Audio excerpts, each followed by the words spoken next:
Okay, so this is a follow-up video that goes along with the video I shot about how to have a proper position or efficient position on the bike.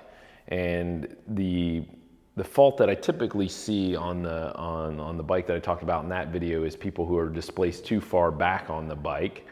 And this is typically due to a flexibility issue in relating to what we call the posterior chain and also the hip. So this will be about some ways that you can help that posterior chain tightness. And posterior chain means just the muscles and tissue that run along the backside of the body. So the first thing that I want to show you guys is something called a Jefferson curl. Jefferson curl is more of like an exercise. This is basically like a Jefferson Curl Stretch. So to do this, you can put your feet up, kind of get the balls of your feet up on something like I'm doing here. And this starts that stretch just already by bringing your feet up like this. You can feel a little bit of tension in your calves, sometimes even up to your hamstrings. And then just think about rolling your body all the way down, right? So you start by tucking your chin and then letting your chest sink in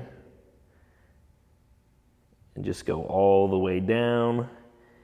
And a lot of people will feel and keep that chin tucked, will feel that tension, like I do, all the way up into the hamstrings, into the glutes.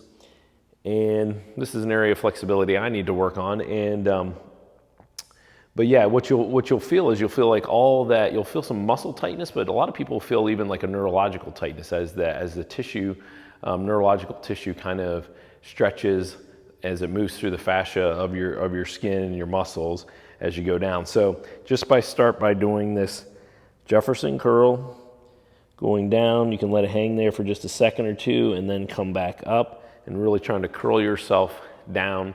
Do like 10 reps of those and do it several times a week. The next one that I want to show you guys is one called the bottoms up stretch. And so this is a way of kind of stretching your hamstrings up into your glutes.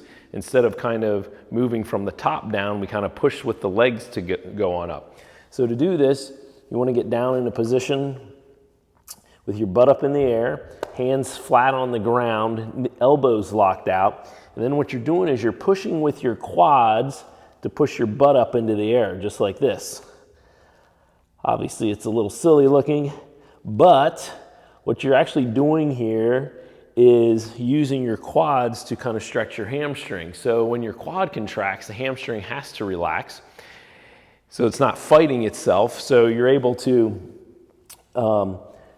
get some hamstring flexibility by pushing with your quads like this. So it's a little bit of a neurological trick to help you get some flexibility. A good way, this one you can make some gains pretty quick. So a lot of it, like if you just test to see where your reach is, do 10 of those and then test again. Most people find they can reach just a little bit farther in that forward lean test. So go ahead and do 10 of those several times a week, and that helps with the hamstring there. The next one I want to show you is a Spiderman stretch, or this one has a lot of different names, but this is what I call it. And so for this one, you're just bringing your feet up towards your hand in this position. A lot of times this is then coupled with some thoracic rotation, which is fine. But it's kind of like a single leg stretch going up into the hamstrings, low back, glutes, and just going back and forth. Hold for just a little bit, 10 on each side. Again, if you want to add some thoracic rotation into it, that's great.